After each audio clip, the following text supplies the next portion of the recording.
is here. Now, broadcasting from the underground command post, deep in the bowels of a hidden bunker, somewhere under the brick and steel of a nondescript building, we've once again made contact with our leader, Mark Levin.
Hello, America. Mark Levin here. Our number, 877-381-3811.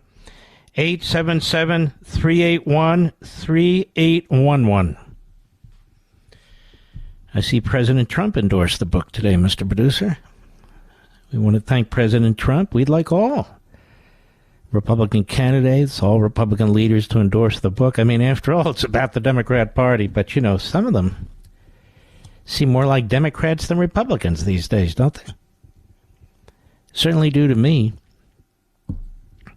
They could benefit by reading the book, I believe, so they know how to respond to questions about race and abortion, the budget, law and order, the Constitution. But hope springs eternal. But I don't have a ton of hope on that. That I can tell you as well. This is important to me. I think it's important to you as well. Former Capitol Police Chief blames Pelosi for January 6 security failures. By Kerry Pickett, the great Kerry Pickett at the Washington Times. Representative Nancy Pelosi was among the key players whom former U.S. Capitol Police Chief Stephen Sund said was responsible for the breakdown in security that led to the riot at the Capitol on January 6, 2021. Mr. Sund testified before the House Administration Oversight Subcommittee Tuesday and told lawmakers that at the time of the attack, he learned that then-Speaker Pelosi never wanted the National Guard deployed. According to Mr. Sund, on January 3, 2021, he talked to House Sergeant at Arms Paul Irving and to Senate Sergeant at Arms Michael Stenger about calling in the National Guard. He was told by Mr. Stenger that he should ask Major General William Walker, who was the commander of the D.C. National Guard, how quickly his troops could deploy to the Capitol complex if necessary. Mr. Sund said at the hearing that 4 months after the riot, Mr. Stenger told him Mrs. Pelosi, California Democrat, did not want the Guard on the Capitol grounds that day. I said, Mr. Stenger, you came up with a response fairly quickly for me to call General Walker, and he told me Paul Irving had called him ahead of time and said, Sund came here asking for the National Guard. We've got to come up with another plan. Pelosi will never go for it. I was floored by him saying that. According to Mr. Sund, the day when a pro-Trump mob stormed the Capitol and disrupted Congress' certification of President Biden's win, he contacted Mr. Irving at 12:58 p.m. and requested they call in the National Guard. He was fully aware of just how bad it was outside, and I did not get the approval, he said. Now, Mr. Sun resigned January 16, 2021, after Mrs. Pelosi called for him to step down from his post and blamed him for not securing the Capitol. Think about that. He maintains that he called the National Guard 6 times for 3 days before the attack, but they didn't deploy. They can't deploy unless the Speaker says they should deploy. He maintains that he did so 6 times for 3 days. Republican lawmakers excoriated Ms. Pelosi and Mr. Irving for making Mr. Sunday scapegoat the day the Capitol was breached by pro-Trump protesters. Let's stop here a minute. There's a Sergeant Arms of the House, right, Mr. Producer? There's a Sergeant Arms of the Senate. Does Mitch McConnell not have any role whatsoever in whether the National Guard is accepted as President Trump offered or not? None of this was part of the January 6th Politburo hearing or investigating, none of it. Pelosi gets to play Florence Nightingale, or someone akin to that, pointing fingers elsewhere, particularly Donald Trump. But she was in charge of security. She was offered 10,000 National Guardsmen, armed troops. She didn't want them. The mayor, Democrat of D.C., she didn't want them either. See, this gives the lie to the whole damn thing. Their January 6th committee, including the 2 reprobate Republicans, protected Nancy Pelosi and pretended she didn't have any role. All she had to do is say yes, and none of it would have happened. But it also gives the big lie to the fact that Donald Trump was leading an insurrection and committed sedition when he offered those troops. Right, Mike Pence? Is that right? Mark Short? Nikki Haley? Chris Christie?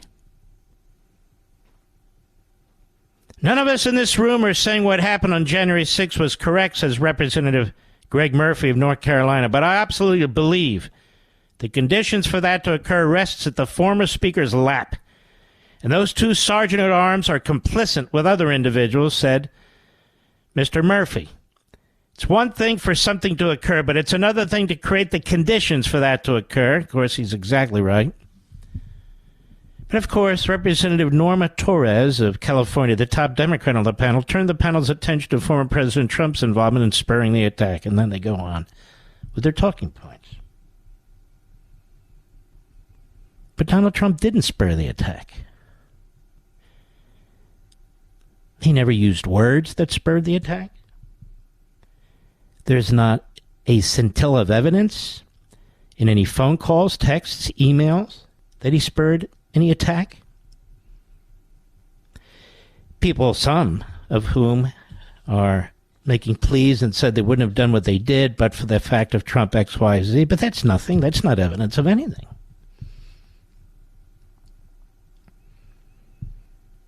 Did Chuck Schumer spur the would-be assassination of Brett Kavanaugh by the things he said when he turned around and pointed to the Supreme Court building and attacked those justices? How come he's not tied to that? And he really did. He really did threaten those justices. Donald Trump didn't threaten anybody in that building. He didn't threaten an insurrection of any kind, period. We all know it. We all saw it. We all heard it. We know all about it. It didn't happen. This is the long history of the Democrat Party.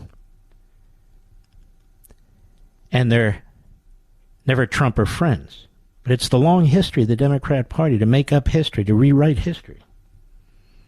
And they've done it about January 6th. I'm not even talking about whether you like if Trump acted too soon, too slow, too what. It's not what I'm talking about. It's the insurrection day, January 6th. Does anybody remember the date the White House came under attack?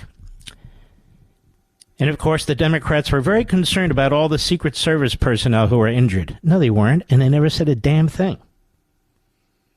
And Donald Trump's hustled off to the nuclear bunker under the White House. And they're trying to breach the gate. And they have to call in police, federal police. They have to call in FBI and others. For which even Bill Barr at the time was excoriated. And yet they needed to do that in order to put down the insurrection that occurred that day. Anybody know what date that was? No. Isn't that circled on our calendar anywhere? No. It was BLM and Antifa, the Democrat Party militia wing. And that's the other thing. It's not like the Republican Party has a regular militia ready to roll at any time, but the Democrat Party does. They do. And so here we have open statement in testimony by the former U.S. Capitol Police Chief under Nancy Pelosi and Mitch McConnell saying it was Pelosi's fault that building was breached on January 6th. He lays it right at her feet. And so they smear him. She fires him and blames him. And that's good enough for Washington, D.C., so it must be good enough for the country. I'll be right back. Mark Levin.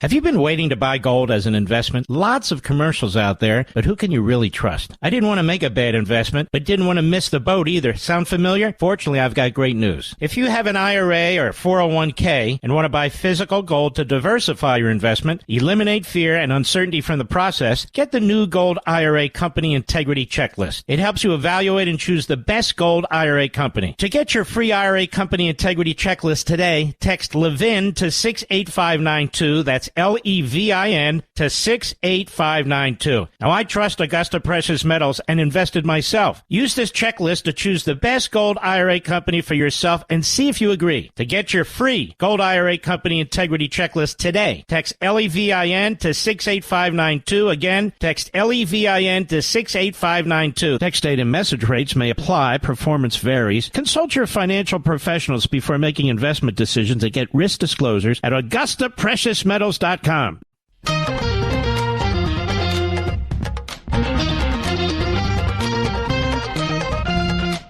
Merrick Garland was in Congress today testifying in the House Judiciary Committee. Pathetic. Absolutely pathetic. I speak to you as somebody who was chief of staff to a former attorney general. My attorney general, Meese, would never have done this constant rope-a-dope. It's just outrageous, the complete lack of accountability. But let's hear some of this, and then I'll have more to say about it. Here's Jeff Van Drew, Republican, New Jersey. Was a Democrat, switched because he saw how terrible they were, and he's been very solid, to his credit. Cut one, go. You know, following your confirmation, Americans were promised they were getting a focused, nonpartisan to lead their federal law enforcement. I had my doubts back then. And the last 2 years have more than confirmed in my mind those fears. Never in my life would I have thought that I would see such a politicized DOJ. Never in my life would I have thought I would see such a Department of Justice that didn't obey their own rules. Never in my life did I think I would see the egregious investigations conducted under your watch, or the blatant disregard of the First Amendment by FBI field officers under your watch. And never in my life did I think I would see our great DOJ turn into a politicized weapon to be wielded by an investigation to attack political rivals. I still hold the thousands of hardworking staff with high regard, but unfortunately there are some within the department, in my mind, who have betrayed their oaths. And for that, you must be held accountable. I hold you accountable for the labeling of parents as domestic terrorists standing up for their proper education of their own children. I hold you accountable for the anti-Catholic memo. Imagine sending agents undercover into Roman Catholic churches because they were supposedly domestic terrorists. And I hold you accountable for unleashing a special counsel with a history of botched investigations on our current president's political rival.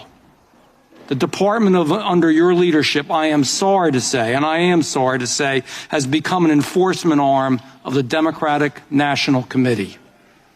If there is a perceived threat to the Democratic Party, this DOJ attacks every single time. But when there are actionable threats against conservatives, this DOJ stays put. Violent protesters outside the Supreme Court justice's home, unpunished. Attacks on pro-life centers, unpunished. The two-tiered system of justice is clear, and it's clear to the American public. And the buck stops with the man in charge. That man is you.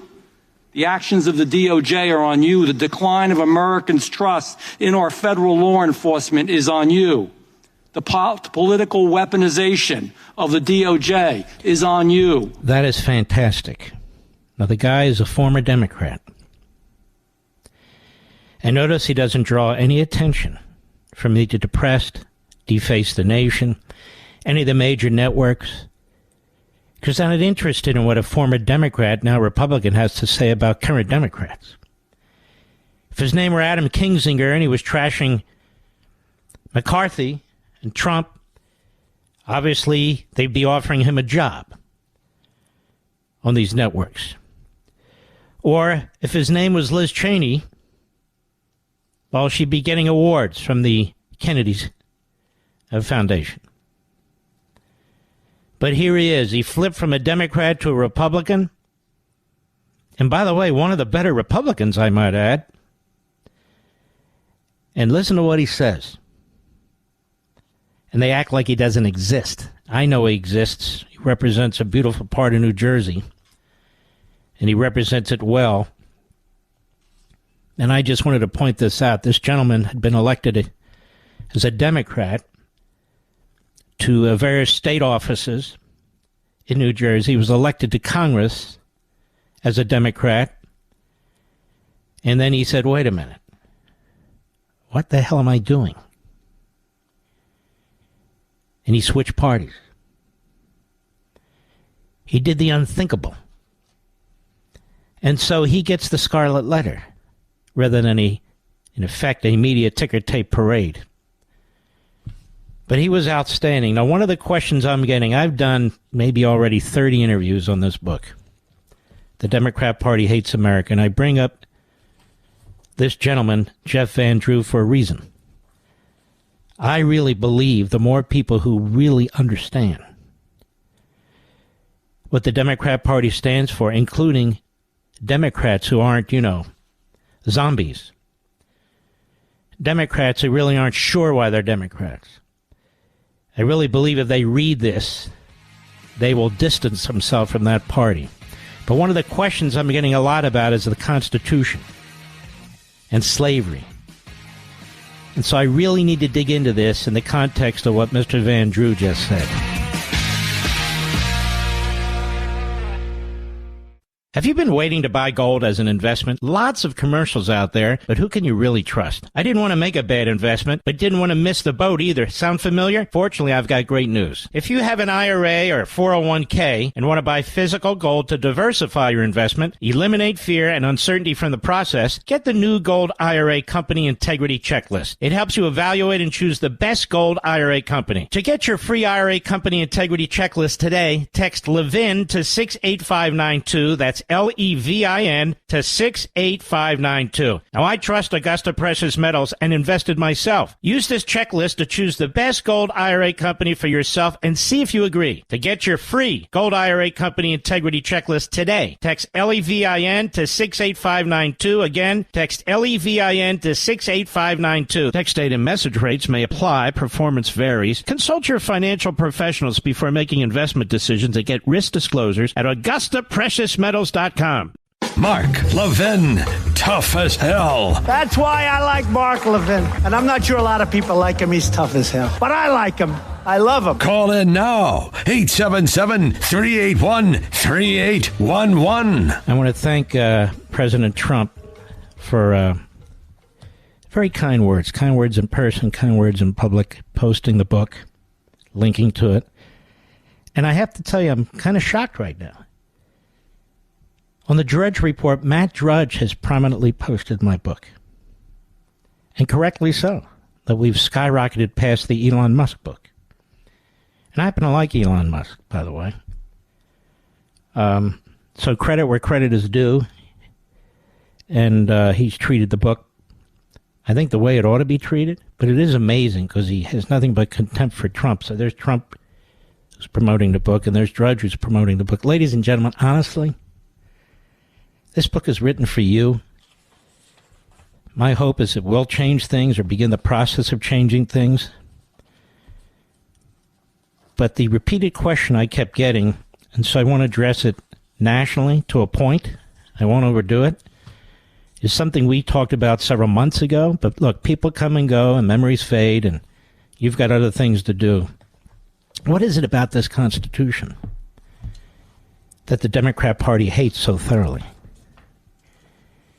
Well, first of all, this Constitution was written to prevent tyranny and totalitarianism of the sort the Democrat Party promotes.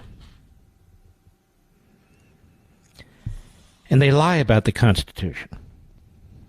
They lie about it. Former law professor Robert Nadelson, now of the Independent Institute, says, to begin with, the dominant view among the founders was that slavery was absolutely not fine. The prevailing view was that slavery violated natural law, that is, the Declaration, and was doomed to extinction. Indeed, by 1787, several states had begun the journey toward abolition. Nor did the Constitution create or mandate slavery or racial discrimination. These were creations of state law, and they varied from state to state. The founders were forced to accept that situation to prevent America from fracturing into a multitude of nations, constantly at war with each other, as in Europe. Also false is the common claim that slaveholders adopted the Constitution. Of the public that ratified it, some states the public voted, only a small percentage owned slaves. Perhaps as many slaveholders opposed the Constitution as favored it. In at least 5 states, the ratifying electorate included free African Americans. Interesting how many of those who insist that all our history must be taught when promoting the non-historical CRT I write, but refuse to do just that, as they relentlessly smear our country. The perversely named American Constitution Society, whose president is former radical Wisconsin Democrat Senator Russ Feingold, held a conference titled Founding Failures, Reckoning with Our Constitution's Generational Impacts on Health and Well-Being, which opened with this assertion, quote, our Constitution's establishment of a racial caste system left a legacy that could be seen generations later in its impact on the health and well-being of communities of color. Exploitative scientific studies, inferior medical care, and discriminatory designed infrastructure and environmental policy have wreaked havoc on the bodies of Black, Indigenous, and Latinx Americans. Of course, the party directly responsible for slavery, segregation, and racism and their perpetuation is the Democrat Party, which the American Marxists are aligned with as members and advocates. For example, Bernie Sanders is a so-called democratic socialist, yet he caucuses with the Senate Democrats and has run more than once for the Democrat Party presidential nomination, nearly winning it. Alexandria Ocasio-Cortez is part of a group called Democratic Socialists of America, as are several House Democrats, but she associates with the Democrat Party. Old-time Marxist Francis Fox Piven still plays a major role in recruiting, training, and promoting fellow Marxists who work within the Democrat Party. And it goes on. Democrat Party is developed into the political home of the various American Marxist movements, which they agree and identify with. Hence, they are not so repulsed by America's past, or more accurately, the Democrat Party's past, as to forever condemn the Democrat Party and refuse any association with it. They're members of it. They ignore or downplay its links to the Ku Klux Klan, white supremacist neo-Nazis, lynchings, etc. Instead, they target and blame the entire society and culture and country for the Democrat Party's contemptible past. To underscore the point, the American Marxists are supportive of the Democrat Party's modern-day promotion of economic socialism, cultural Marxism, and anti-Americanism generally. In truth, their contempt for the Constitution, its routine condemnation, not so much because of some of the framers' biographies, but because the Constitution's firewalls remain an impediment to, or at least slow, their revolutionary aims and the speed with which they seek to make them. Indeed, the birth of the Republican Party in 1854 occurred in response and opposition to efforts to expand slavery in the territories by the Democrats. Again, this proves the real intentions of the American Marxists. That is, history is not so much what drives them, or they would either be Republicans today or at least not associate with the Democrat Party. The revolution against Americanism and for economic socialism and cultural Marxism is their real motivation. Still, Marxist hypocrisy aside, there's certainly no excuse for slavery. Quote, everybody did it, which is mostly true, obviously does not make it right. But unfortunately, it's a historical fact. But it's beyond debate that it was not unique to the early days of certain American colonies in the United States. For example, Cornell professor of African history Sandra Green explains that not only was slavery common throughout the world, but in Africa as well.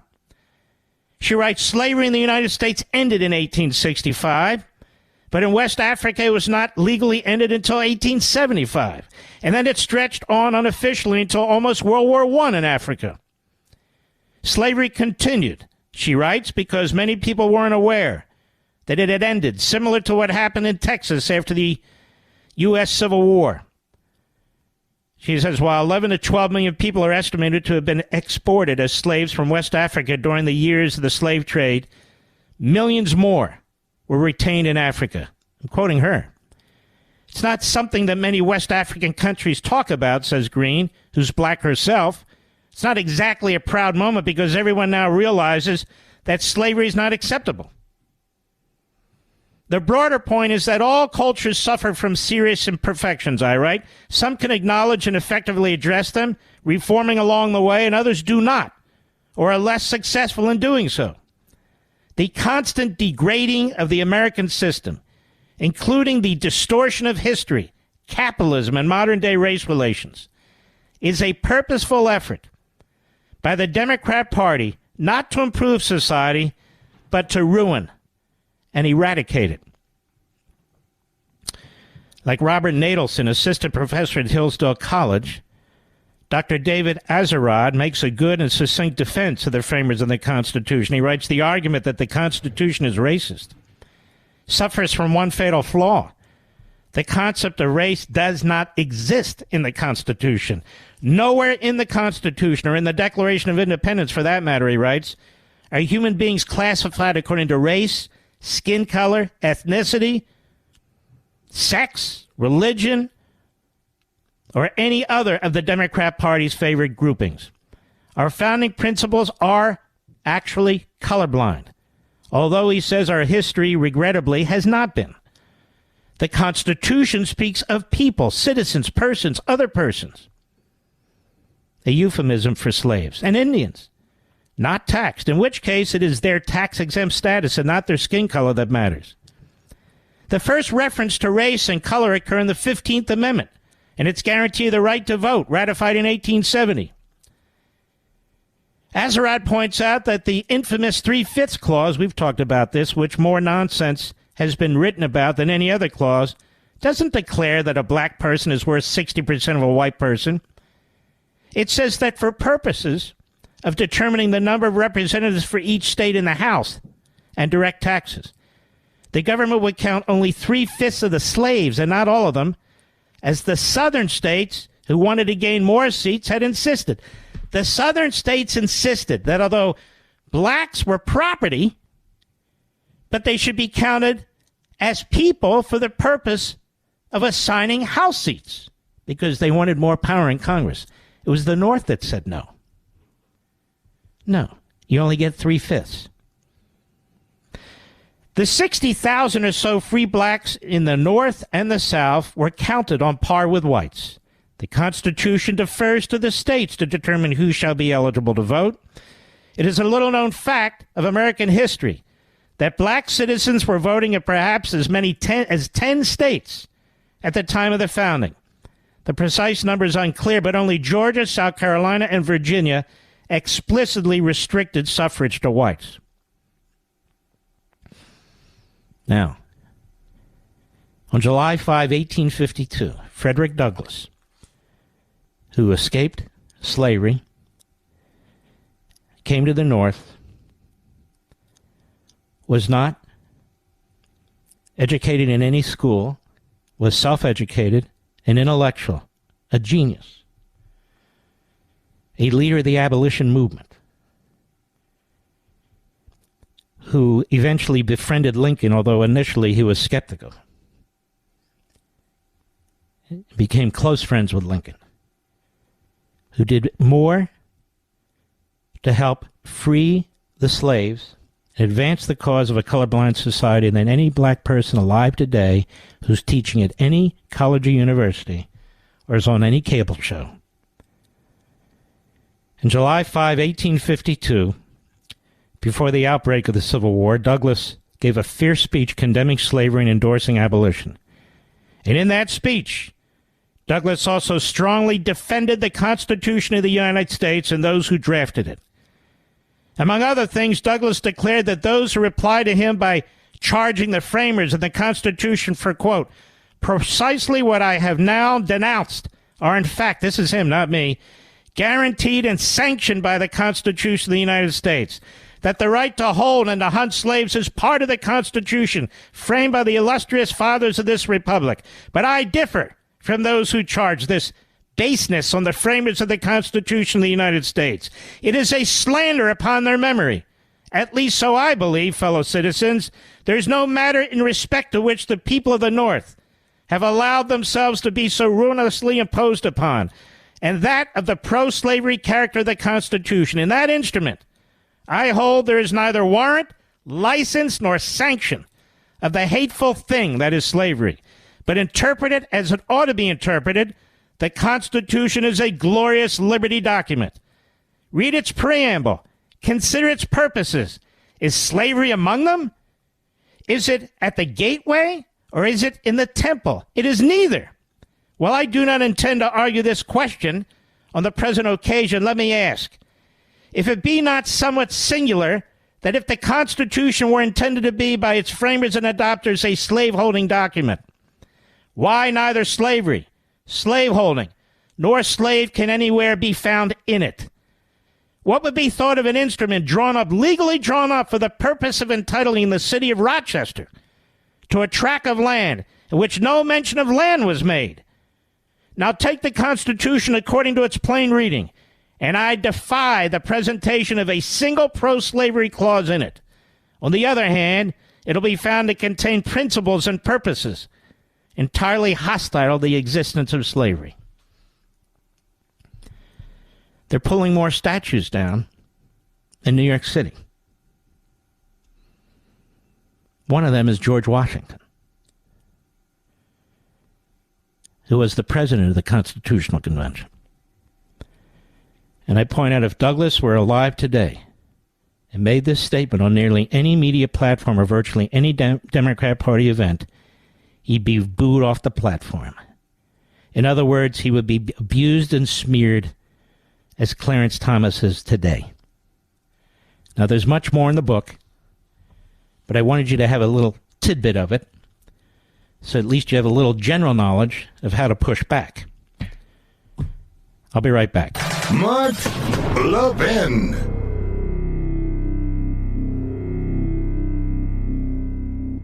Have you been waiting to buy gold as an investment? Lots of commercials out there, but who can you really trust? I didn't want to make a bad investment, but didn't want to miss the boat either. Sound familiar? Fortunately, I've got great news. If you have an IRA or 401k and want to buy physical gold to diversify your investment, eliminate fear and uncertainty from the process, get the new Gold IRA Company Integrity Checklist. It helps you evaluate and choose the best gold IRA company. To get your free IRA Company Integrity Checklist today, text Levin to 68592. That's Levin to 68592. Now, I trust Augusta Precious Metals and invested myself. Use this checklist to choose the best gold IRA company for yourself and see if you agree. To get your free Gold IRA Company Integrity Checklist today, text Levin to 68592. Again, text Levin to 68592. Text date and message rates may apply. Performance varies. Consult your financial professionals before making investment decisions and get risk disclosures at AugustaPreciousMetals.com. I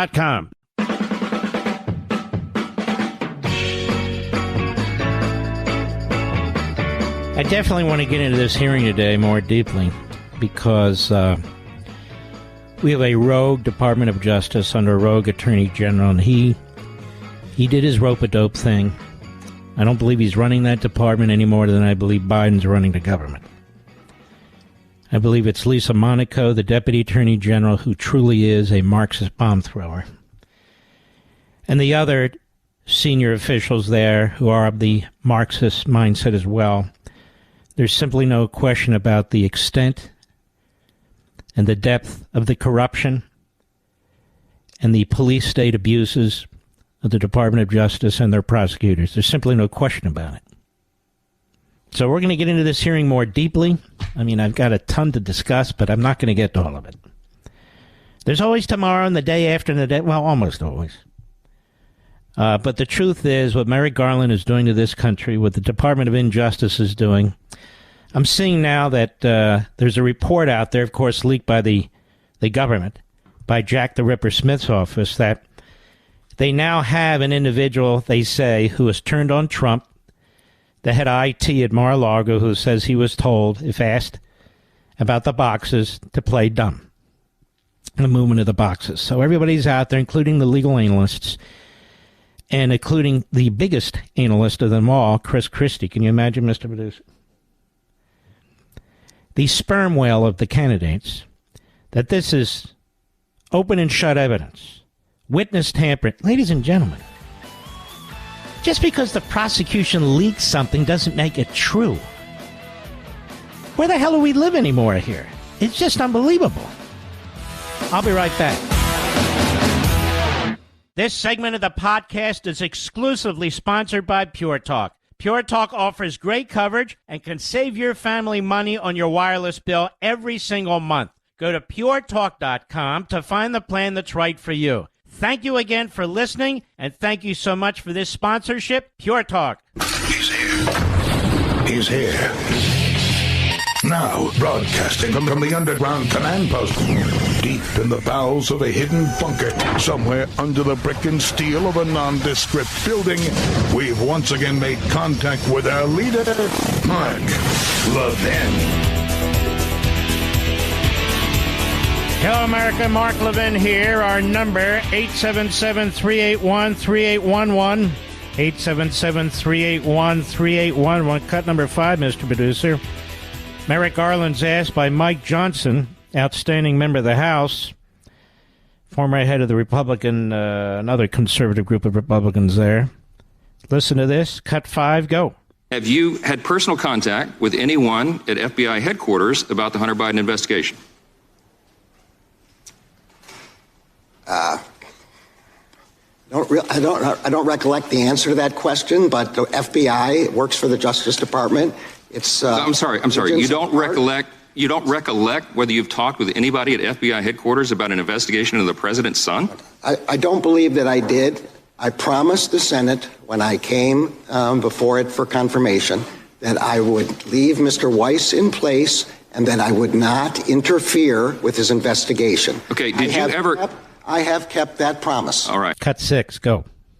Can you tell us about any briefings or discussions that you personally have had with Mr. Weiss regarding any and all federal investigations of Hunter Biden? I'm going to say again, I promised the Senate that I would not interfere with Mr. Weiss. So you have not, I'm just under oath today, your testimony is you have not had any discussions with Mr. Weiss about this matter? Under oath, my testimony today is that I promised the Senate I would not intrude in his investigation. I do not intend to discuss internal Justice Department deliberations, whether or not I had them.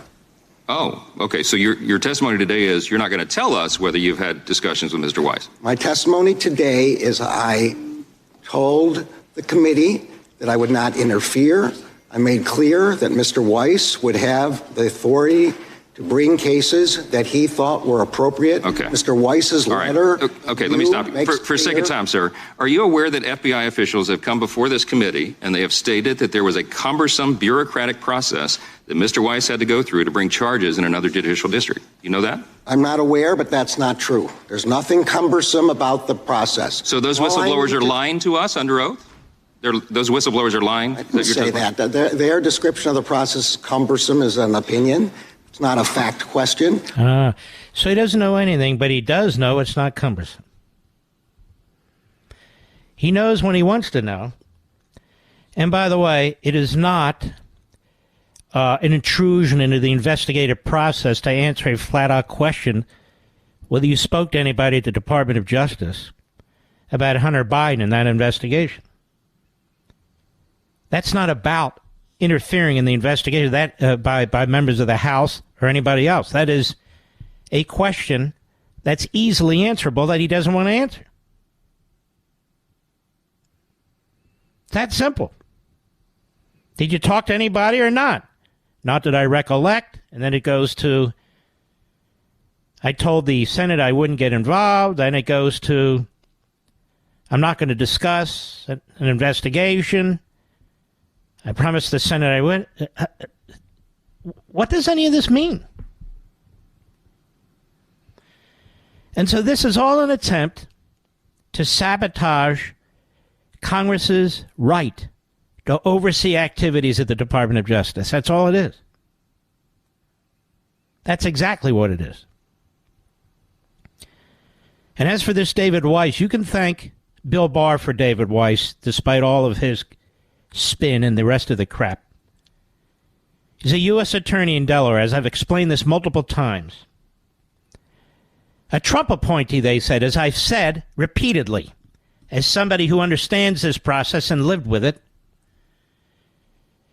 Trump appoints all U.S. attorneys during the course of his presidency. It doesn't mean he's a Trump guy.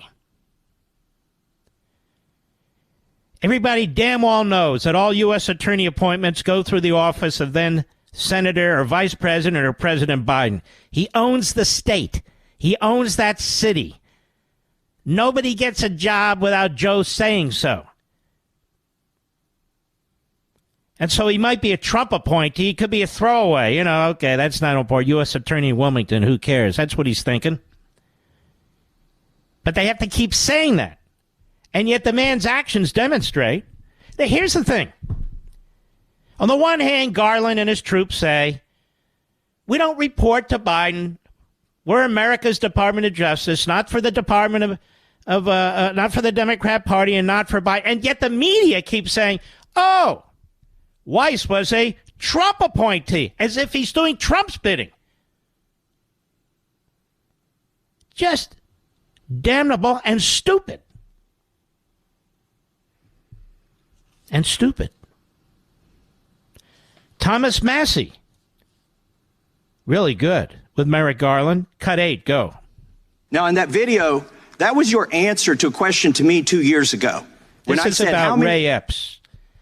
The infamous Ray Epps, who was charged with one misdemeanor, despite the fact that everybody sees him on video, encouraging people to charge into the Capitol building. And for some reason, the same Department of Justice, the same group of judges, that cabal in Washington, D.C., are putting people in prison for a hell of a lot less. A misdemeanor charge for trespass for Mr. Epps. I haven't accused Mr. Epps of a damn thing on this program, but I want to invite him over the airwaves to come on the program. If he and his lawyers are willing to do so. Come on the program. I mean, Chris Christie won't come on the program because he's a slob who will only go to certain places that slobber all over him. But, Mr. Epps, I haven't said a word about you to anybody. Not on the air. Not off the air. So you have no reason to hide from me, nor do your lawyers. You're slapped with a misdemeanor? Go ahead. Now, in that video, that was your answer to a question to me 2 years ago. When I said how many agents or assets of the government were present on January 5th and January 6th and agitating in the crowd to go into the Capitol and how many went into the Capitol. Can you answer that now? I don't know the answer to that question. Oh, last time, you don't know how many there were or there were none? I don't know the answer to either of those questions. If there were any, I don't know how many. I don't know whether there are any. I think you may have just perjured yourself that you don't know that there were any. You want to say that again, that you don't know that there were any? I have no personal knowledge of this matter. I think what I said last time. You've had 2 years to find out. And the day, by the way, that was in reference to Ray Epps. And yesterday you indicted him. Isn't that a wonderful coincidence? On a misdemeanor. Meanwhile, you're sending grandmas to prison.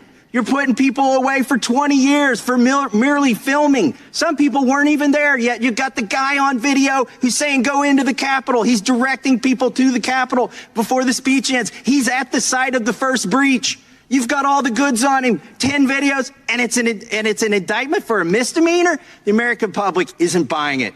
I yield the balance of my time to Chairman Jordan. May I answer the question? I'm going to ask you one now. We'll let the gentleman. Yeah. Go ahead, but in discovery, in the cases that were filed with respect to January 6, the Justice Department prosecutors provided whatever information they had about the question that you're asking. With respect to Mr. Epps, the FBI has said that he was not an employee or informant of the FBI. Mr. Epps has been charged, and there's a proceeding, I believe, going on today on that subject. The charge is a joke. I yield to the chairman. Cut 9, go.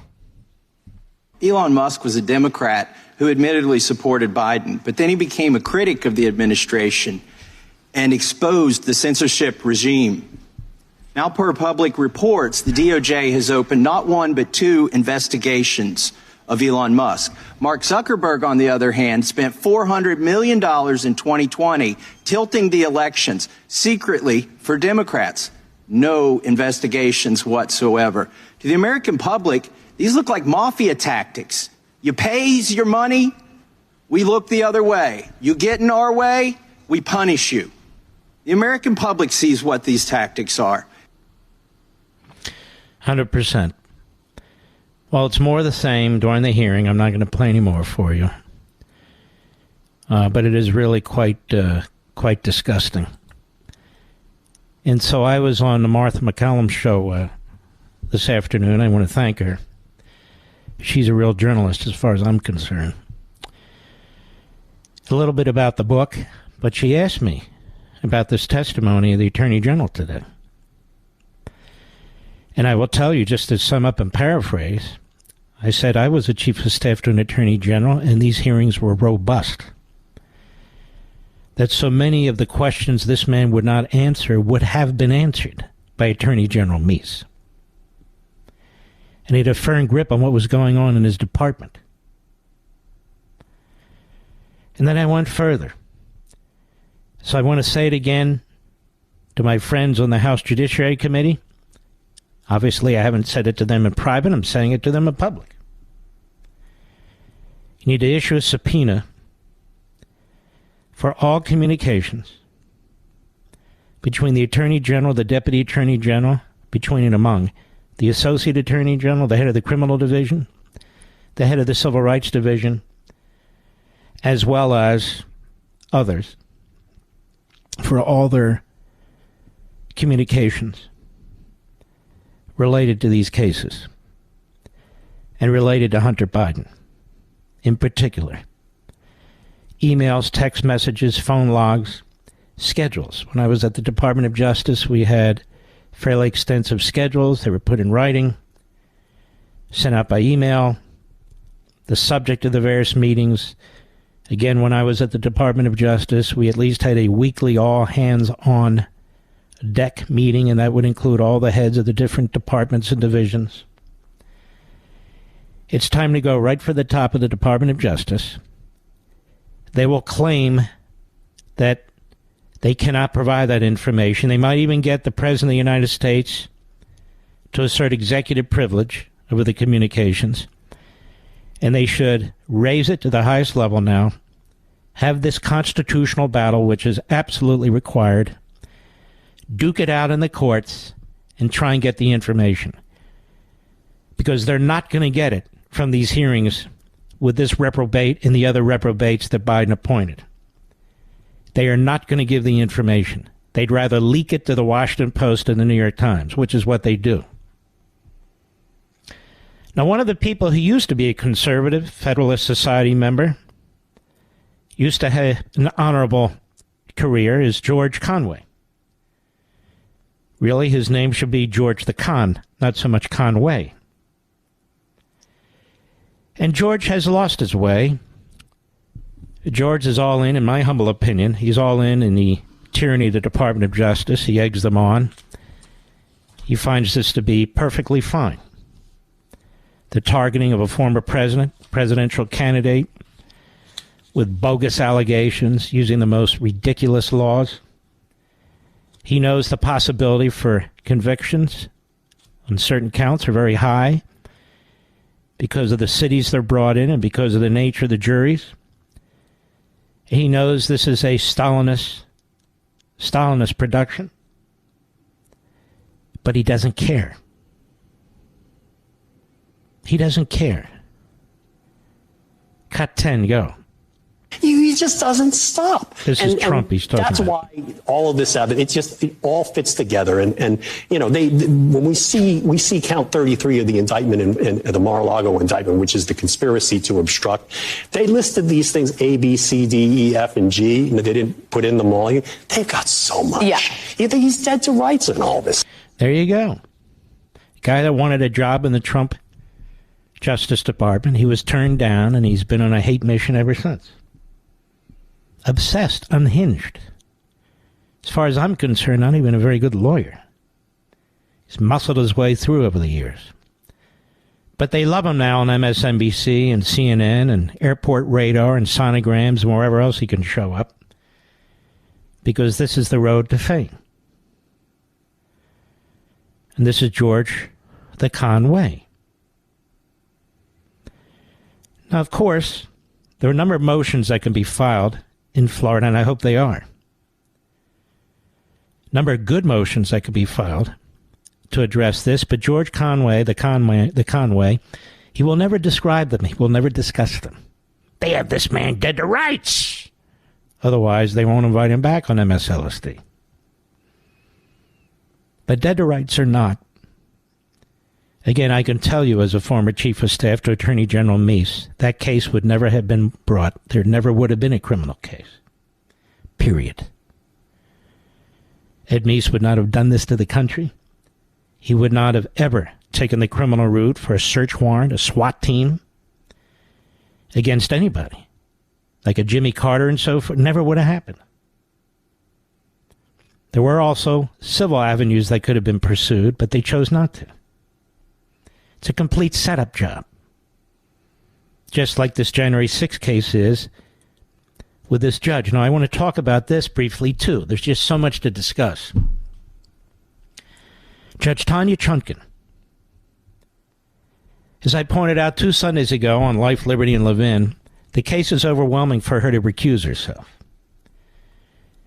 Julie Kelly really laid out the facts, having gone through thousands of pages of open court comments by the judge, which are as outrageously biased and partisan and political as one can imagine. More than I've ever seen before. And I read out loud during that program what the rules of professional conduct are for federal judges. And she violates them. But she's in charge of whether she steps aside. It can be appealed to a circuit court, but a circuit court in Washington, D.C., the majority there are Democrats. Because they expanded the court in Washington, D.C., and Obama populated it with bomb throwers. But here's what's interesting. I have never seen a case in my life, doesn't mean it's never happened, but it's very rare, where a party says to a judge, you should recuse yourself for all these reasons. They file their motion with their brief supporting it. And then the other side, the Department of Justice, they file a brief opposing the party seeking the recusal of the judge. I've never seen such a thing. I've never even heard of such a thing. So they're defending the judge to the judge against the defendant. Why are they doing that, Mr. Producer? Because they have the judge in their back pocket, and they know it. Ideologically, of course. I'll be right back. Mark Levin.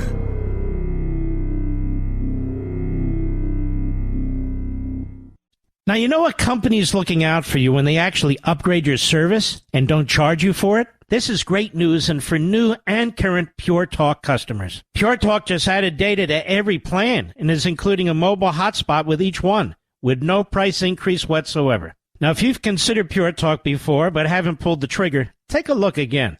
Just $20 a month for unlimited talk text and now 50% more 5G data plus mobile hotspot. Just $20 a month, folks.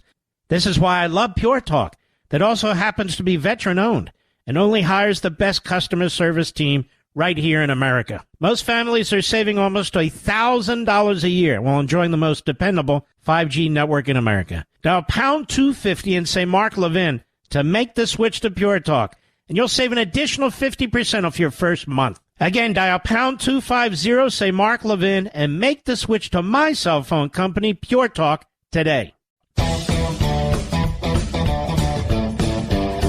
Well, before we go to the break, we only have a minute here.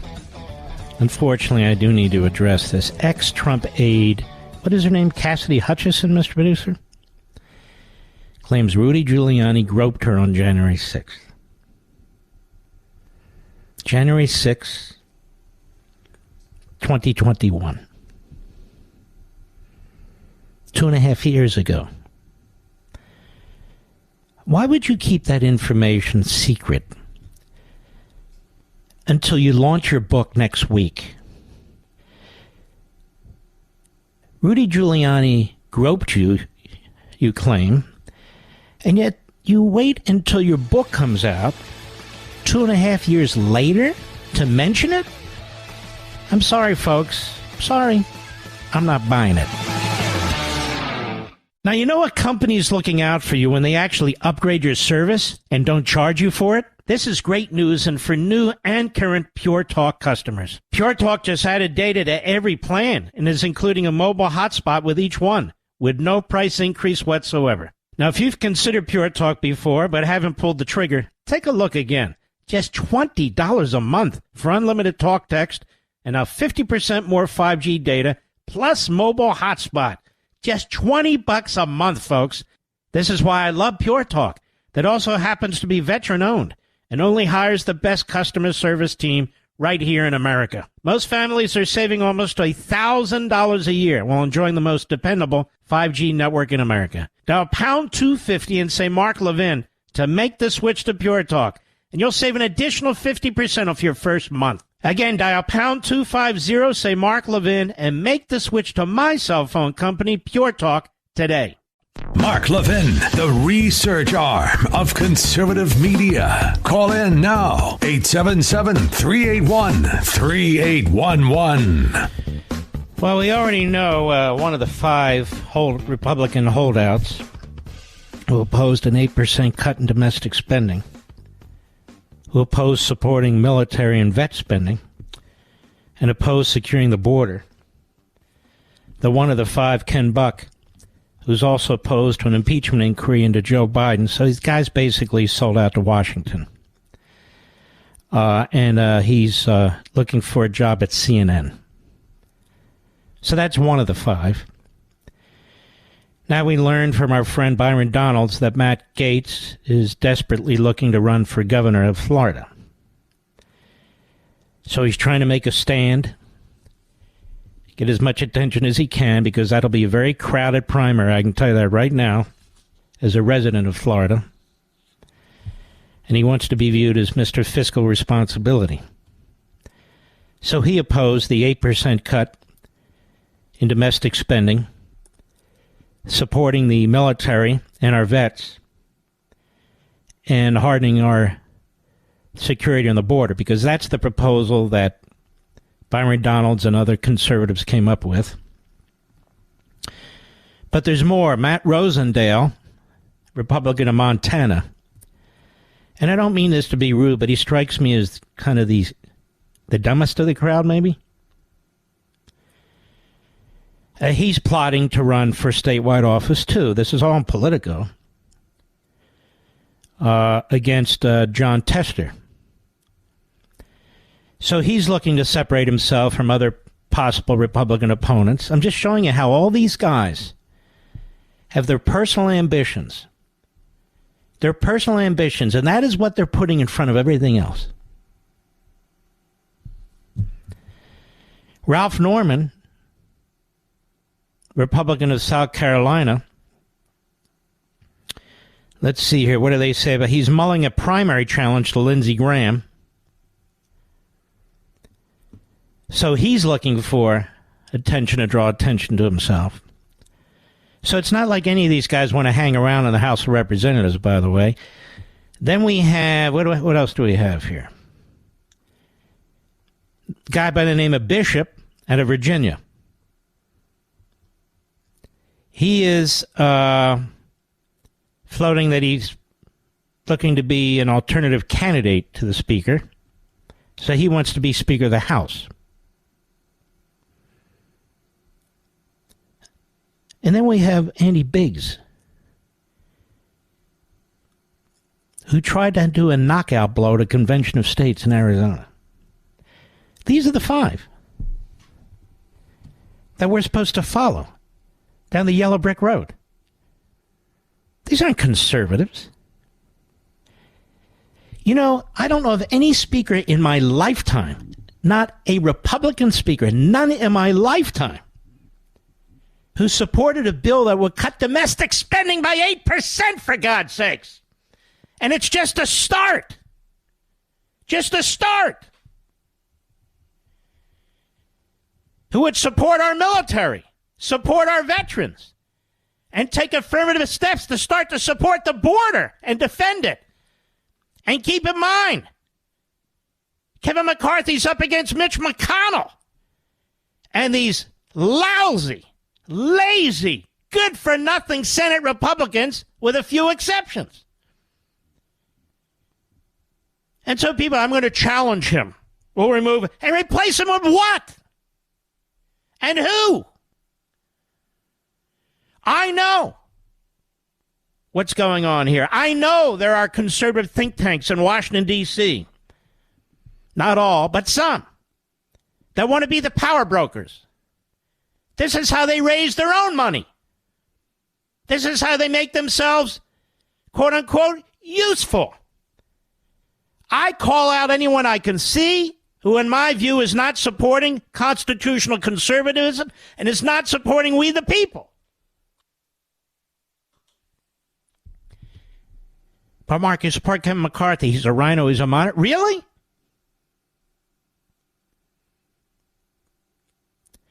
And yet, he only has these 5 reprobates he's dealing with. The Freedom Caucus overwhelmingly backs this effort. Overwhelmingly. Chip Roy, dear friend. Certainly one of those who's the gold standard. Byron Donalds, have they suddenly flipped? Are they rhinos now? All these other guys are positioning themselves for other jobs.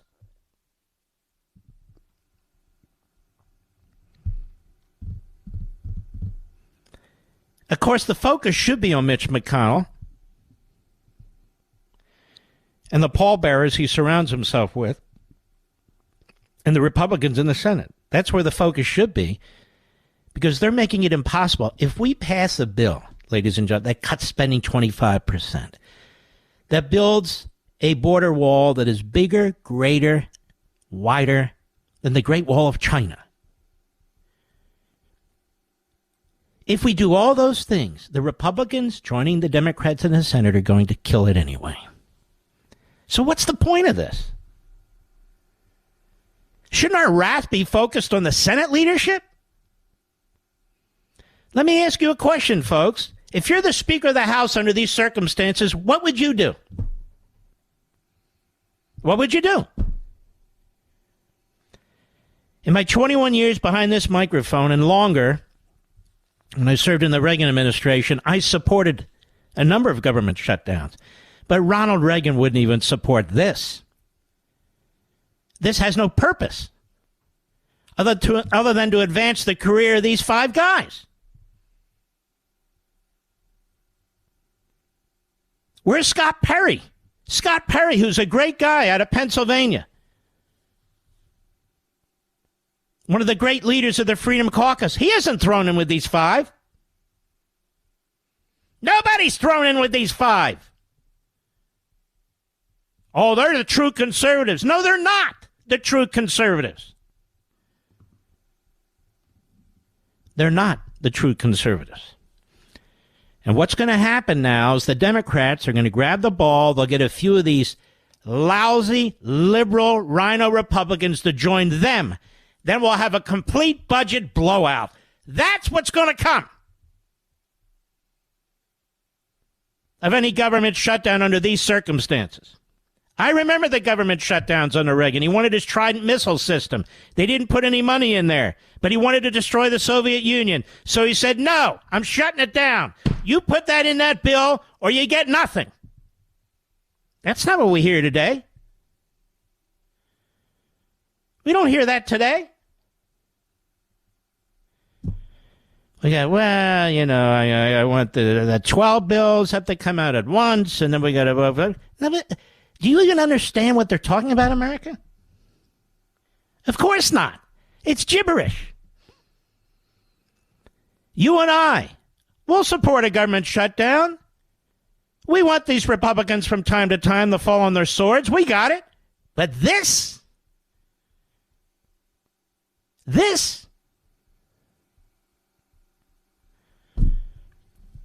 And who are they going to replace him with? One of these knuckleheads of the five. He wants to be Speaker. He's not going to be Speaker. He can't even get the other members of the Freedom Caucus to support him.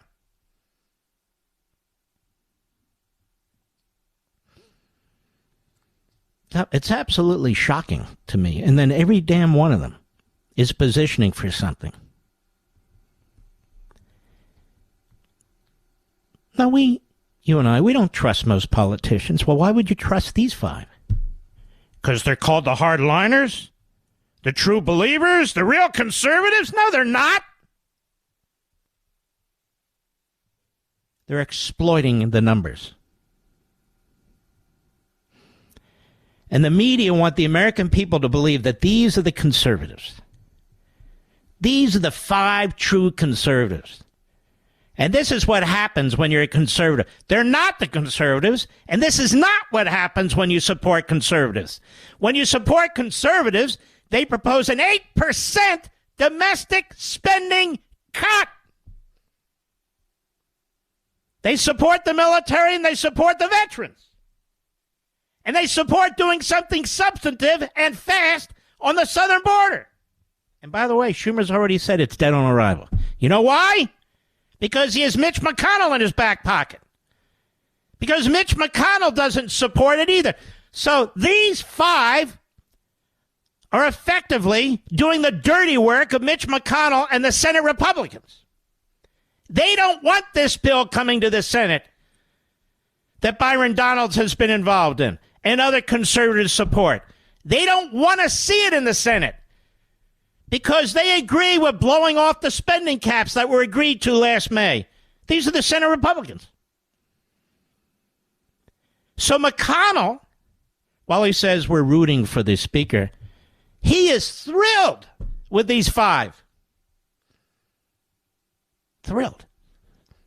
Now, are they the great conservatives?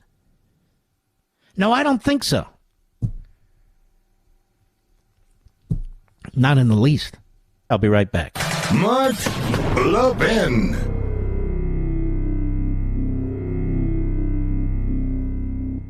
Now, you know what company's looking out for you when they actually upgrade your service and don't charge you for it? This is great news, and for new and current Pure Talk customers. Pure Talk just added data to every plan and is including a mobile hotspot with each one, with no price increase whatsoever. Now, if you've considered Pure Talk before but haven't pulled the trigger, take a look again. Just $20 a month for unlimited talk, text, and now 50% more 5G data, plus mobile hotspot. Just $20 a month, folks. This is why I love Pure Talk, that also happens to be veteran-owned and only hires the best customer service team right here in America. Most families are saving almost $1,000 a year while enjoying the most dependable 5G network in America. Dial pound 250 and say Mark Levin to make the switch to Pure Talk, and you'll save an additional 50% off your first month. Again, dial pound 250, say Mark Levin, and make the switch to my cell phone company, Pure Talk, today. Saudi Arabia, says the inbred prince. My buddy Brett Baer seems very intrigued by this guy. Prince fill in the blank. They said they're going to go nuclear if Iran goes nuclear. And under Biden, Iran may well go nuclear. And you see, this administration is going to leave paths of hell and fury for the future of this country. This is why I despise the George Conways of the world and his ilk. Bill Barr, who was a friend of mine, can't stand him anymore. I understand they hate Trump. I understand their personal reasons, professional reasons, whatever. But it's just like these five guys. You can't put that aside and look at the bigger picture, what's happening to the country. It is mind-boggling to me and to tens of millions of Americans. Mind-boggling. Now, that's not to say that there aren't good people running for president. I can think of one other, the others, sort of. I kind of like Tim Scott as a person. I'm not really sure where he stands on most of the issues. I think Nikki Haley, it's hard for me to take her. I've tried. I really want to like her. I don't mean personally as a candidate. She has a very mixed record as a governor, very milquetoast record as a governor. She earned her spurs as the ambassador to the UN, where she gave these very strong speeches. But nobody can explain her abortion position. She's all over the map, and she says that's the position we should follow. No, that's okay. I'd rather not. Ron DeSantis is duking it out with Disney, and she jumps in and says, we'll take Disney, come to our state, and spend hundreds of millions of dollars and hire employees, which shows you how unserious she is when it comes to the culture wars. She quotes the great Margaret Thatcher, of which she's not, talking about, men talk, women act. Really? That's part of the problem with Nancy Pelosi, the way she acted. So I don't like that game either. I'm the only woman and I'm younger than everybody. Who cares? I could care less. When decisions are made about our country that have an effect on our kitchen table issues and on our national security and all the rest, I don't care what your genitalia is. I'm not voting for your genitalia. I'm not voting against your genitalia. This isn't about your genitalia. So it sounds as ridiculous as the Democrat. I'm just making a point. She's another one. She trashes DeSantis. DeSantis was the guy in the House of Representatives, all by his lonesome, who was pushing before anybody else to move the U.S. Embassy out of Tel Aviv into Jerusalem. He was the first. I don't remember Nikki Haley supporting that until DeSantis did, and then Trump actually did it. I'm just being honest. I'll be right back.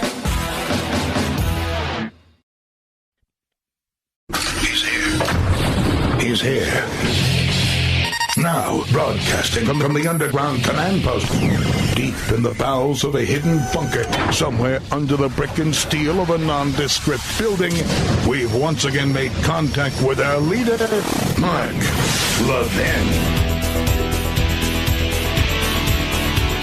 Hello, America. Mark Levin here. Our number, 877-381-3811, 877-381-3811.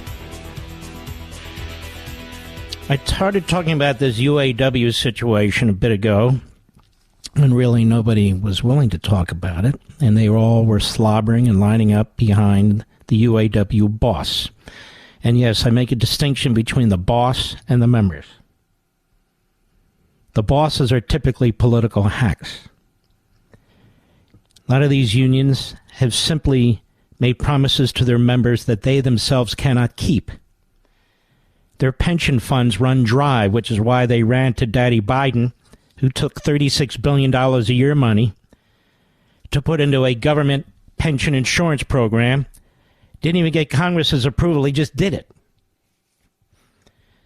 And so what the UAW boss and his ilk do is they then go back the next contract and they demand much more money so they can actually put some of it back into these funds until they run them dry again.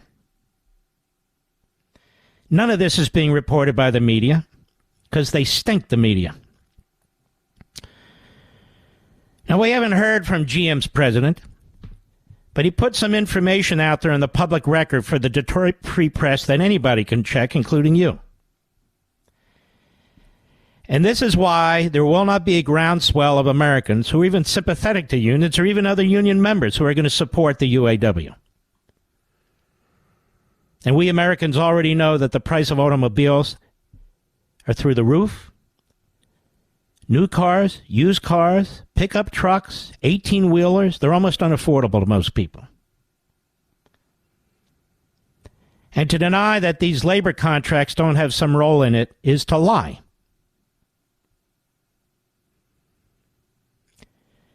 So this is Mark Royce, I guess he pronounces it, Detroit Free Press. You're free to check all of his comments. It was published this morning. Amid the rhetoric of the UAW leadership, the flow of misinformation is not fair to anybody. It can be hugely counterproductive to reaching an agreement that gets the GM team back to work quickly, which should be everyone's goal. The record offer we proposed on September 14 recognizes the many contributions our representative team members make to our company, past, present, and future. And it addresses directly what they've told us matters most: wage growth, job security, and long-term stability. He says, I'd like to take this opportunity to debunk some of the myths being shared out there. In other words, some of the lies by the UAW boss. UAW leadership claims GM pays its team members poverty wages. You also heard this from the Marxist, Bernie Sanders. This is simply not true. In our current proposal, we are offering a 20% wage increase. How many of you are getting that? Including for temporary employees who make up only 6 to 10% of our workforce. What he's trying to say there is, it's not like we're hiring all these independent contractors and temporary employees to get around the contract.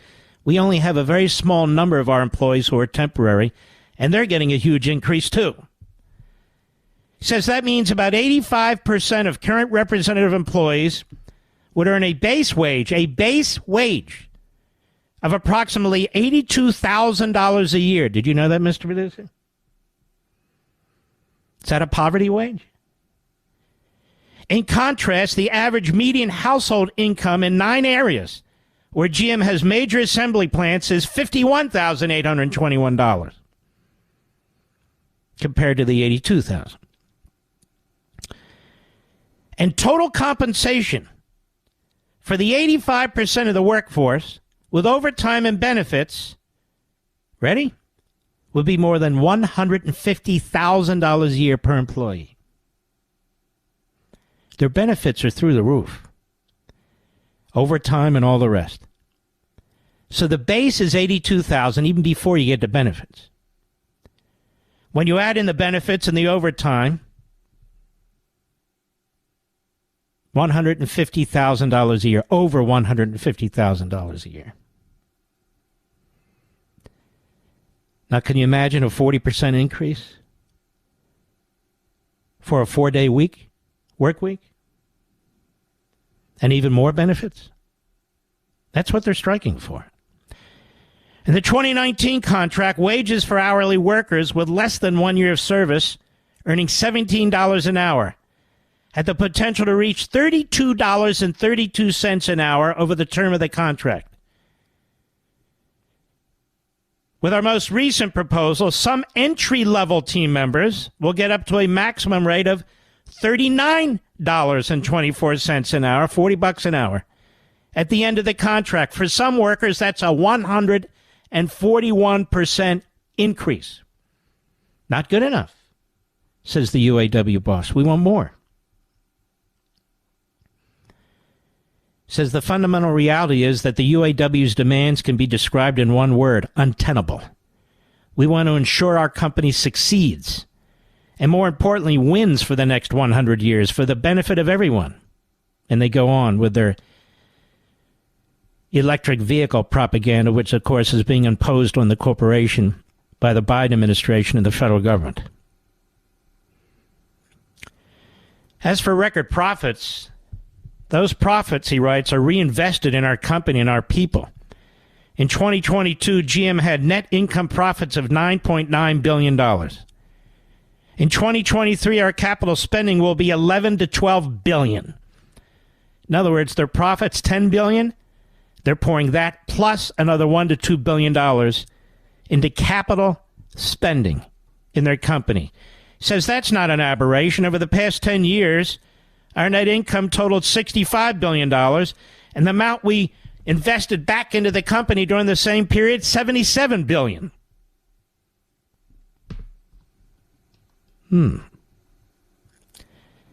He says, I spent 22 years as an AFT union leader. And then they go on. He says, if we don't continue to invest, we will lose ground quickly. Our competitors across the country and around the world, most of whom are non-union, will waste no time seizing the opportunity we will be handing them. We currently offer 16 to 19 paid holidays per year and have authored the addition of Juneteenth. Paid holidays can vary due to an election year and where the Christmas holiday falls. Roughly 80% of representative team members, with the exception of temporary employees and new hires, receive 3 to 5 weeks of vacation per year based on seniority. You believe that, Mr. Producer? 3 to 5 weeks of vacation per year based on seniority. In other words, whether you get 3 weeks or 5 weeks. And that doesn't include the 16 to 19 paid holidays. New hires, he says, receives 1 week of vacation in their first year and 2 weeks after the first year.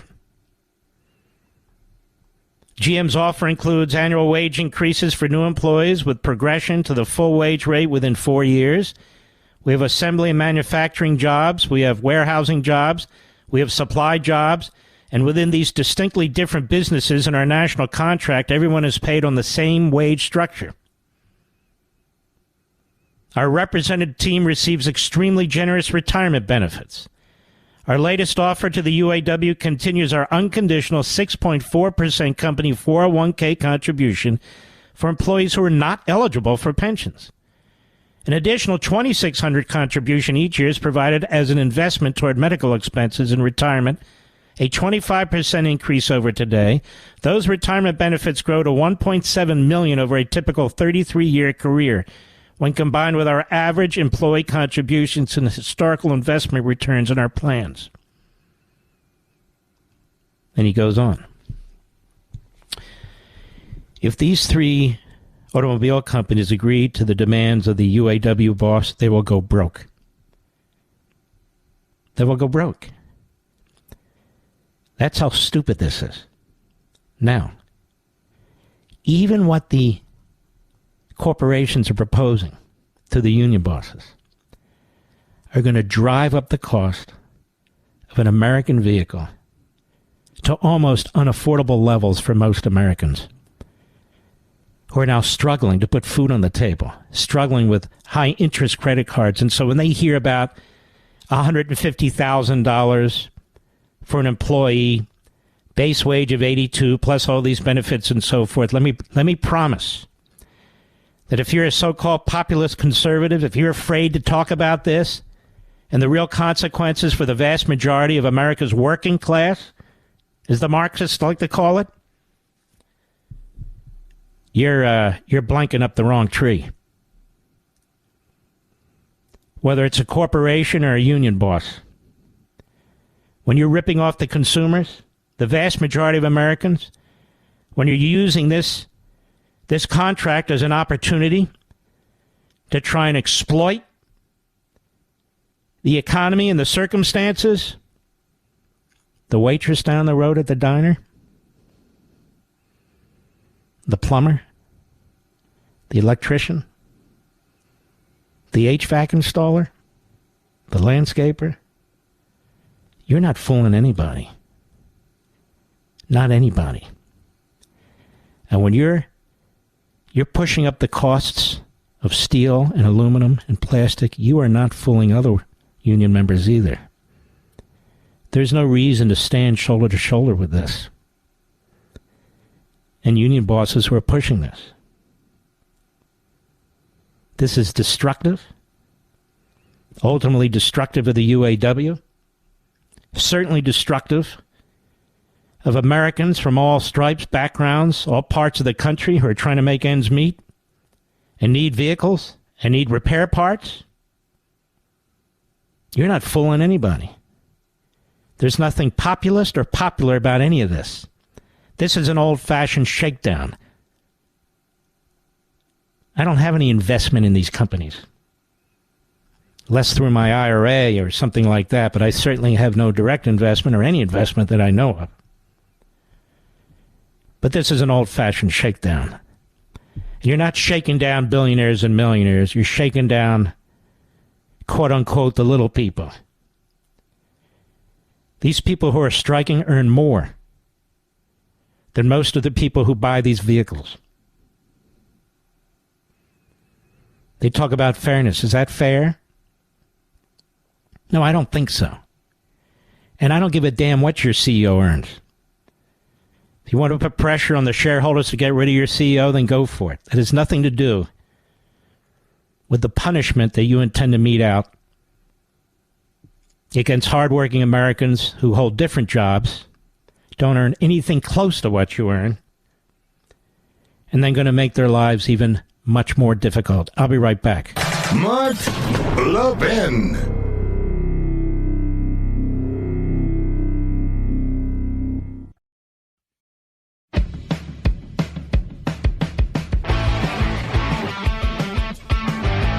All right.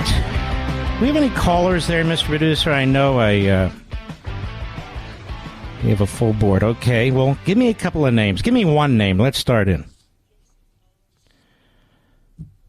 KBOR, Joseph, Colorado Springs, Colorado. I seem to recall the Air Force hangs around there. How are you, sir? Hey, I'm doing great, Mark. I'm doing great. Read all your books. Got the new one coming. Because of you, I've been given $25 a month to a convention of states on my credit card, which is paid off every month, by the way, for the last 3 years. I've taken over 10 courses at Hillsdale College. So thank you. Thank you for what you helped me grow up. Well, you're very, very kind. And I want to thank you for all your support. And I want to thank you for being an activist. So don't hang up. I want to send you a signed copy of The Democrat Party Hates America. Take care, but don't hang up. Next, Mr. Producer. St. Paul, Utah, Sirius Satellite. Woody, how are you? Hey, Mark, I'm fantastic. How are you doing? Good. Good, thanks. Hey, two things really quick. First, I discovered you when I found the first ad about this book on American. I'm not getting a good audio here with the gentleman, Mr. Producer. Try again, sir. Hang on Say it again. Yep. Running out of time. There we go. So, two things really quickly. I, for years, have been talking about Marxism and communism in America and the assault that it's had on the United States since essentially the foundation of the United States and the ratification of the Constitution. I first heard about you when I saw an ad for a book called American Marxism, and I thought, holy crap, somebody's actually calling it what it is. Exactly. So I want to thank you for that. I want to thank you for all the work that you do. And this new book you've got coming out, The Democratic Party Hates America. Oh, it's out now. I got it on order. It's actually in my mailbox. It arrived today, so I can't wait to get home. And well, get it out of there before it rains. You know, that'll ruin the book. But you're very, very kind. Yeah. I appreciate it. By the way, you got this stuff going on in Utah now. Romney's not running. You have any candidates in mind? Yeah, Stagg, I think is his name. Sounds really solid. So we'll see. We're going to have him back on the program in a few weeks, by the way. Yeah. Well, I'm just glad Romney's done. Now he's out there trashing Republicans, he's a nasty human being. I mean, the way he deceived so many of us when he was running for president. The guy is a complete unprincipled chameleon. I wish I knew that earlier. Just like his daddy was when his daddy tried to destroy the campaign of Barry Goldwater, who was running for president at the time. This is how these reprobates are.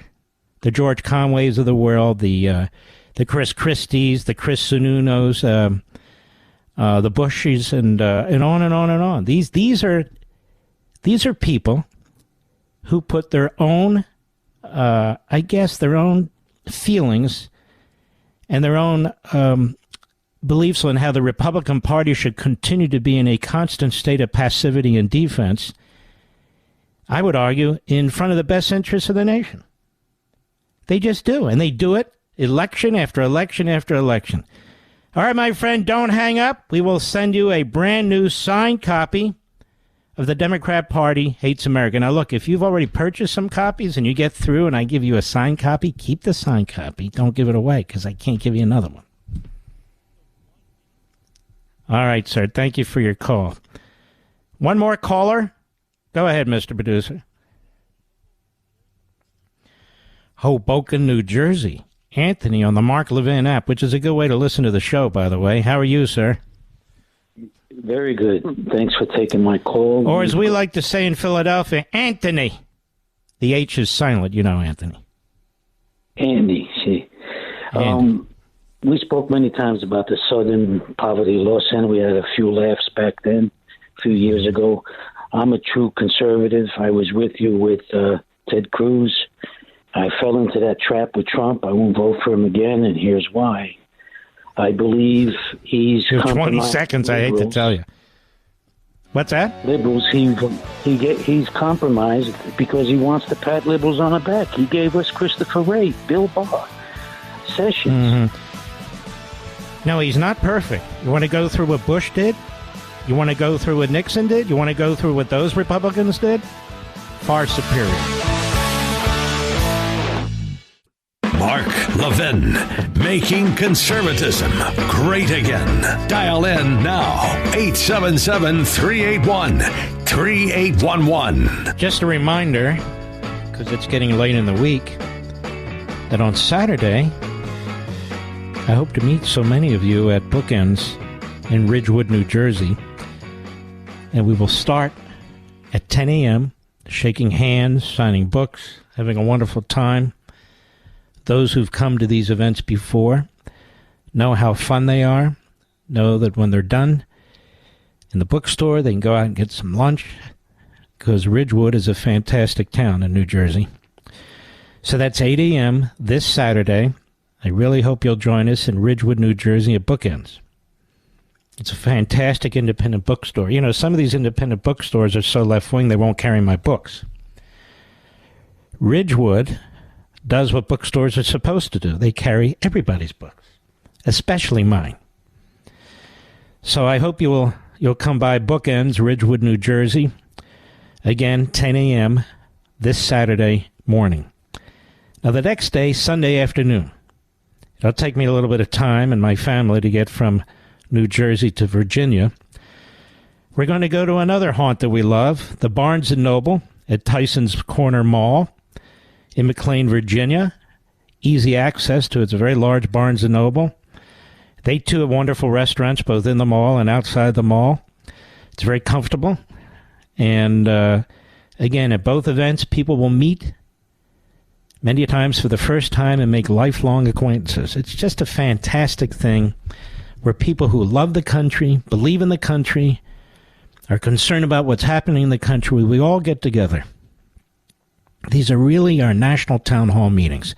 Then later in October, the Reagan Library, I'll talk more about that later. Most of that is sold out, but you can still purchase a book to get in line and to say hi and to meet people. And, of course, I'd love to meet you as well.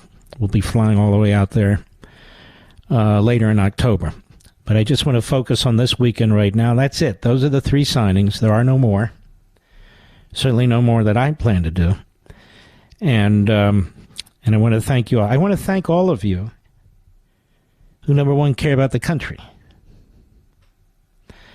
Look, I know there's different types of radio hosts. There's different types of radio shows. There's different types of radio stations. But you folks seek me out. Some of you listen on the old AM or FM bands, and my affiliates and I are very grateful for that. We have a massive listenership through a podcast, and our podcast is not a new program, it's the same program. And we have millions and millions of people who listen on the podcast. Then we have streaming, we have the Mark Levin app, the iHeartRadio app, we have millions more who prefer that.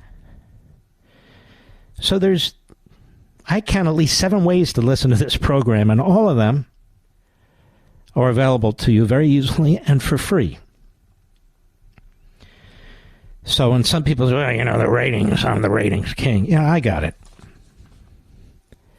You're also nowhere to be found in podcasts or online or anywhere else. I got it. My attitude is this. I want to be on as many platforms as possible. This is a radio program, so we want to be in your cars. We want to be available on AM and FM. Some people swear by podcasts. Some people put a laptop on and they're doing their work and they want to listen to the live stream, or they want to download the app on their cell phones and so forth. I want us to be the most easily accessed program because it's you, the audience. However you're listening, wherever you are, whatever you're doing, it's you that I'm trying to accommodate in every way I possibly can. And so we give a little here, we take a little there. When it comes to the numbers, I don't really care. It doesn't matter. But I want to thank you all. That's number one. Number two, I want to thank all of you who participate in Blaze TV, our digital TV network, which was a combination of Conservative Review TV, which I co-founded, and then we made a purchase or an alliance or partnership with Blaze TV and the great Glenn Beck. We combined our resources and our platforms, and we are just doing fabulous thanks to you. That is purely subscription-based. And again, we have to serve your interests, not mine and not ours. Otherwise, you'll stop subscribing and the whole platform will collapse. Number three, I want to thank all of you who have set your DVRs to record now for Saturday nights at 8 p.m. Eastern, 5 p.m. Pacific, 7 p.m. Central, and all the other times on Saturday. And, of course, Sunday, same time, same place.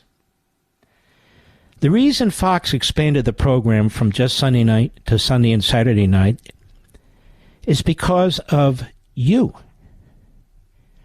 Because you wanted at least 2 more of these programs. Honest to God, I resisted for 3 months. I've got a pretty full plate. But then I relented. I got to thinking, life is short, Careers have a limit. The country's in deep, deep trouble. So if I can contribute to this, I will contribute to this. And so I relented. I agreed, and now I'm all in. When I agree to do something, I go all in. And so I hope you'll find us on Saturday night. I hope it'll become as familiar to you as Sunday night. It's same place, same time, different days, same format, different guests. Saturday is not the Sunday show. Sunday is not a regurgitation of the Saturday show. I mean, our inaugural show, we had Thomas Sowell and Victor Davis Hanson. It doesn't get any smarter on TV than that. So I want to thank you for that. And then finally, I want to thank you, those of you who acquire these books that I write, and even more, those of you who read them, whether you acquire them personally or not. The Democrat Party hates America. Those of you who've listened to any of these interviews I've done, and there'll be a few more, and that's it. You'll know in the reviews you've read that are online, if you've read them, that this is the most compelling book I've ever written. That's why it's the longest book I've ever written. It's the most involved book that I've ever written. It truly is bulletproof from our critics. They don't know what to do about it, so they're ignoring it as I speak. They pretend it doesn't exist. Thanks to you, we blew past what was the #1 book in the country, written about Elon Musk by Walter Isaacson, who is a left-wing historian who gives advice to Joe Biden. We blew past it, and we won't blow past all of them. Again, these books have a shelf life. There's a number of books coming out next week that are all gossip books. Another hit job on Fox News and the Murdochs. What's that? Book number 1000? Written by a left-wing so-called journalist by the name of Wolf. Maybe you've heard of him, maybe you haven't. But this is how they make their money with these kind of hit-and-run books, in my humble opinion. And then there's another book coming out by, isn't it that Cassidy Hutchison, Mr. Producer? I believe it's next week, where her allegations are now all over the news because they give them to the news outlets in order to heat up interest in the book, where she's making an allegation against Rudy Giuliani. And so these are the kinds of books that are out there that sell a lot. They're all forgotten about within 2 months, but they're hyped. They're hyped by CNN and MSNBC. They're hyped by the New York Times and the Washington Post. They're hyped by the Sunday shows, Meet the Press and Face the Nation, and I don't remember all their names. And it's a constant hype. They're even hyped in newspapers like our friends at the New York Post, while this book is ignored. Because you and I have a special relationship. We trust each other, and we know why we're doing what we're doing. Other TV and radio hosts, some understand, but most do not. Maybe they've been in sports their whole life. Maybe they've been in 10 different stations. Flashes in the pan. It's okay. I do things differently. I always have. I don't just follow the rest of them. I don't even know what the rest of them are doing. So I want to thank those of you who pre-ordered. I want to thank those of you who ordered yesterday when the book was released. Those of you who are ordering today. I can see the sales. We now have 110,000 hardcover copies of the book sold. Not even counting the other platforms for the book. It's only been out for 2 days. And it's available in all these retail stores, Barnes & Noble, Walmart, Sam's Club, BJ's, Target, yes. Costco has a very significant supply. Our brothers and sisters, our friends at Barnes & Noble.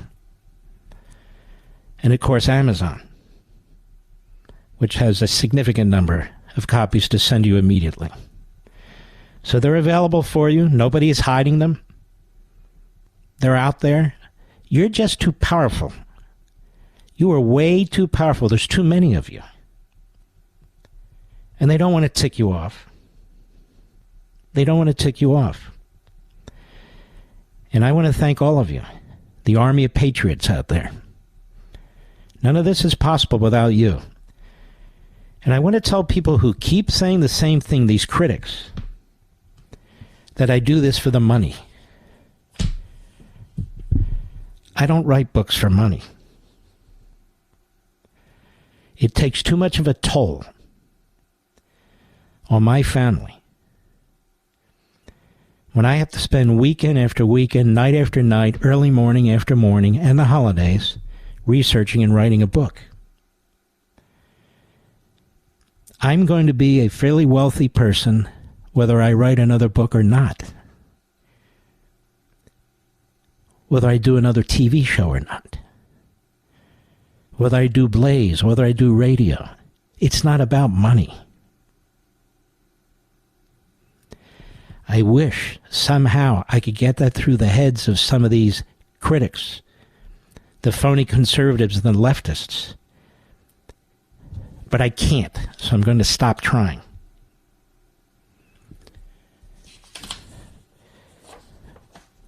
I even have one person who's trying to get me to retire. Yes, Mr. Producer. I shall not mention that person's name, but I'm not ready to retire. There's a country for you and me to save. And as long as I'm able to do this, I can't do it forever.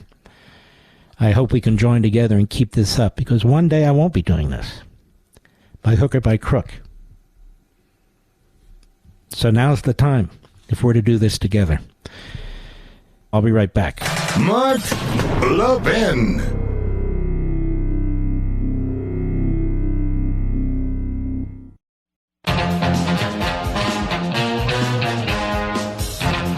Oh, isn't that interesting?